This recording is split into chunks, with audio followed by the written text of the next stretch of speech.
Hey there, Coastal Bend. Since we have Dorothy here, we are going to talk about our average tornadoes and how tornadoes form. So obviously Kansas has a ton of tornadoes. 36 is the average number of tornadoes in a single May each year. We're quite lower in South Texas. We see about 3 tornadoes in the month of May each year here in South Texas. So severe weather season, typically April, May, and into June. And a lot of that, tornadoes wouldn't be able to form without the Gulf of Mexico. That brings up that humid, warm air across the plains. Then we've got hot, dry air over the desert southwest, and then cold air starts to sneak in from the northwest.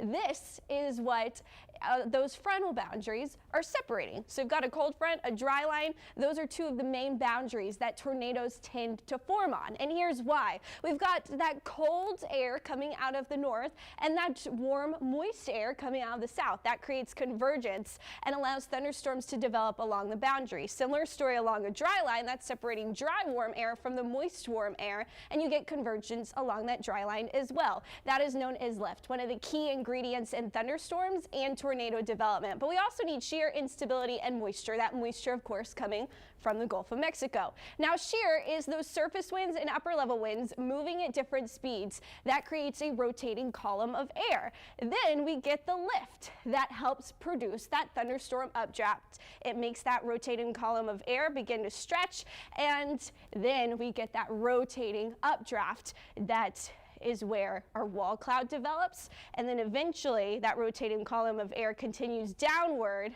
and when it reaches the ground, that is when it is called a tornado. So again, tornadoes are rare and not happening anytime soon here in the Coastal Bend. But take it from me, as I did not take shelter when I needed to, right? Dorothy did not take shelter. She had got hit in the head by the glass breaking. So you want to avoid anywhere with windows. Interior rooms are going to be best places to go. And if you do have a basement or an underground shelter like my family went to, that's also the best place to go as well. So keep that tornado safe spot in mind any time of the year, but especially during May, June, and April. Barbie, John Thomas.